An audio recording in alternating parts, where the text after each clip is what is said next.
guys! Welcome back to my channel. For today's video ay pupunta naman kami sa Ilocos Norte. 5:30 AM nga ay nakarating na nga kami at medyo malamig ang weather dito. After nga namin dito ay dumaan na nga muna kami sa Paway Church. Ang ganda talaga ng structure ng simbahan. Itinayo pala ito noong 1704 at natapos noong 1894. Ay grabe, ang tagal, diba? 4 na beses na din pala ito nawasak ng lindol pero nakatayo pa din. Ngayon ko lang nalaman to. Ayan, cutting classes pa more. Ayon nga sa kasaysayan, Bombay pala ang dating tawag sa Paway dahil sa paniniwalang mula India ang unang nanirahan dito.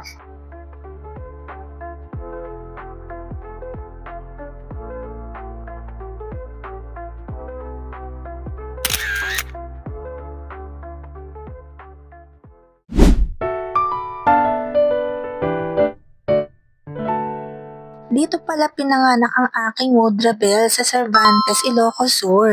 Hindi nga ako ganun karunong mag-Ilocano, basang alam ko lang mangan. Mura pala yung mga tinda dito kaya tara, kain na tayo! Sa 120 mo nga guys ay meron ka ng only soup, only rice, and only coffee. Hindi na nga muna ako nag-coffee at baka mamaya sumakit nga ang tiyan ko. Matindi nga kasi ang tagtag mamaya sa San Jose. Bago nga kami pumunta sa aming next destination ay i-flex ko lang kung saan kami nag-book. Dito pala kami nag-book sa MK Compass Travel and Tours. 3 days and 2 nights pala ang in-avail namin para naman masulit namin ang pag-iikot sa Ilocos Norte and vegan. Meron na palang kasamang complimentary meals to, kaya okay na, diba? 2 beses nga din kami mag-check-in dito. Isa sa Ilocos Norte, sa Blue Lagoon banda, and dito sa vegan. Maganda pala yung van na nasakyan namin. Artista van pala ang tawag nila dito. High roof na rin kasi siya, kaya hindi kami hirapang umakyat at bumaba. Bawat pahinga nga namin dito ay talagang deep sleep kami. Kaya naman kahit natirik na yung araw ay talaga naman may panlaban kami sa lakaran. 5 packs pala kami kaya 2,900 ang per head namin. At ang maganda pa neto ay exclusive sa amin yung room. O diba ang shala-shala. Dito na nga palang next stop namin at kami ay magsa-sand dunes na. 8:30 AM na nga at talagang tirik na nga din ang araw mga mare. Bago nga kami sumalang dito at syempre maglalagay na muna kami ng sunblock. Warada pala ang gamit namin sunblock, 60 SPF. Baka naman, sana naman umeffect ka sa amin, no? 500 pala per head dito at 5 tao lang sa isang sasakyan. So ano pang inaantay natin? Let's go!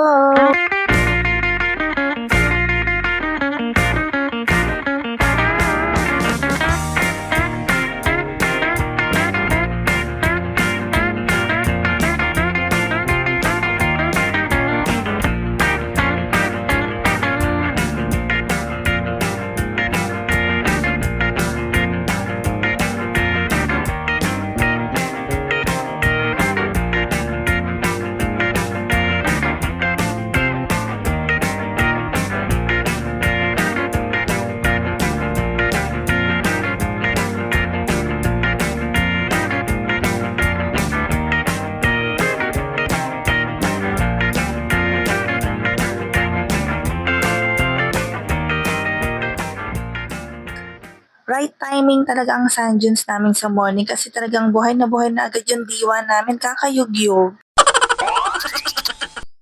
Matapos nga kami doon sa yugyugan portion ay nandito naman kami sa Malacanang of the North. Sa pangalawang pagkakataon nga ay masisilip ulit natin ang mansyon ng mga Marcoses. So magbabayad lang tayo ng entrance fee na 20 pesos per head at pwede na nating ikutin ang buong mansyon. Well-maintained naman ang lugar kaya napakalinis ng paligid. Itinayo pala ito noong 1977 at regalo pala ito ng kanyang may bahay na si Imelda Marcos nung nag-60th birthday siya. Ang laki nga talaga nito. Imagine meron itong 9 bedrooms, 2 living rooms, and 2 dining rooms. Nagkaroon nga ng People Power Revolution noong 1986 at dun nga siya napatalsik sa pwesto. After nga ng People Power Revolution, na-turn over na nga ito sa Ilocos Norte Provincial Government noong 2010 at naayos at naging Presidential Museum. Isa na nga ito sa tourist attractions dito sa Ilocos Norte. Naalala ko nung bata pa ako, sobrang mumura ng mga tinda. Kung nagtuloy-tuloy kaya ang mga Marcos sa pwesto, siguro ang Pilipinas hindi naman ganun kahirap ngayon. Kayo, ano sa tingin nyo? Survey lang, bawal ang haters, just asking.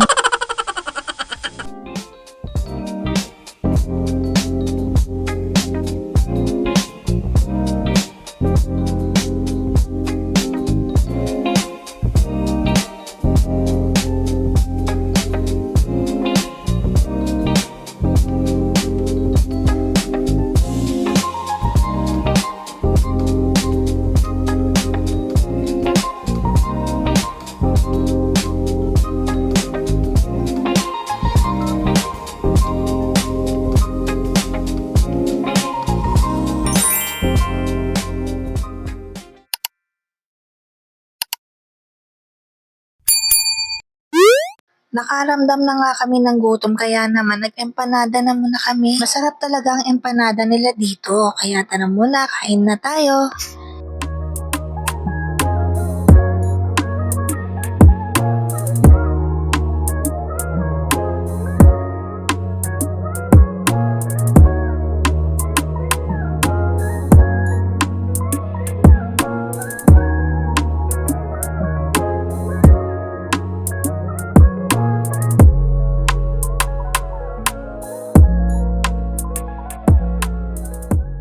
So, after nga namin mabusog, ay i-burn nga ulit namin siya. Tirik na nga dito ang araw, pero dahil malapit to sa Bangi Wind Farm, medyo malamig ang hangin.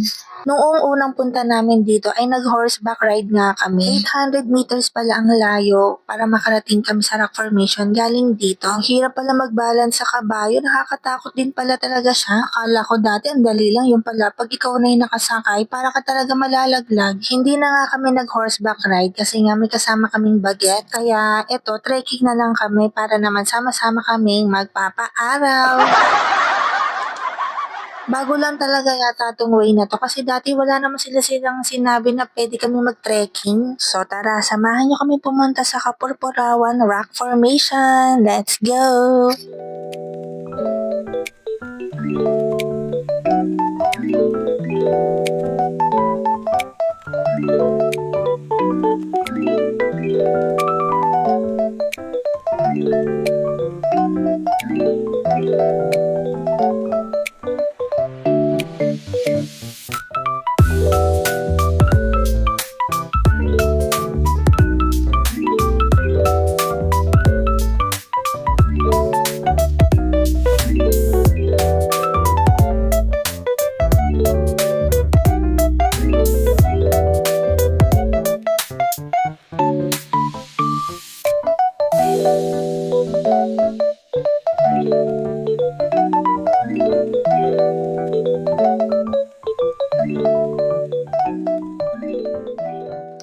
Yan nga pala yung rock formation na pupuntahan pero parang hindi na namin maaabot dahil nga maputik din ang daan papunta dyan.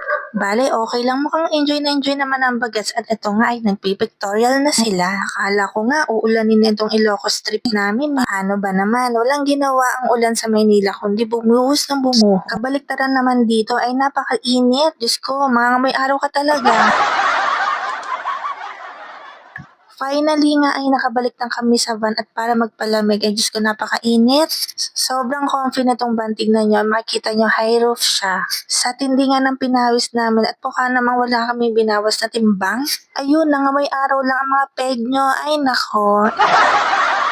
Ang next destination namin ay sa May Patapat Bridge. Marami talaga magagandang bagay ang nagawa ng mga Marcos sa bansa kaya naman hanggang ngayon ay napapakinabangan na natin siya. Wala namang masama kung advance ka mag-isip basta ikabubuti ng taong bayan, diba?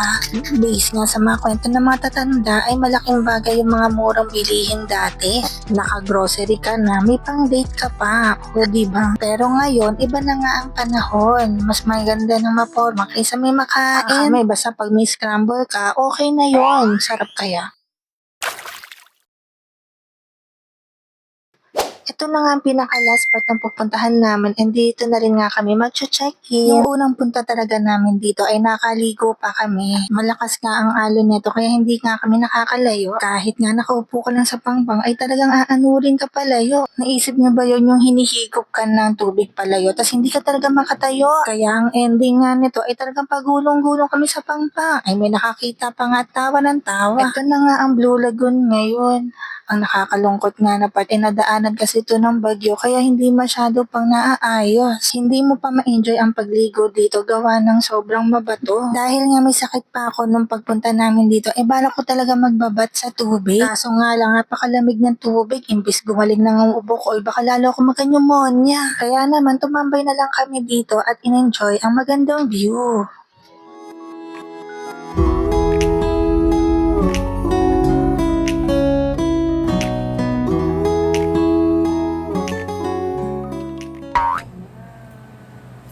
So, gabi na. Let's eat!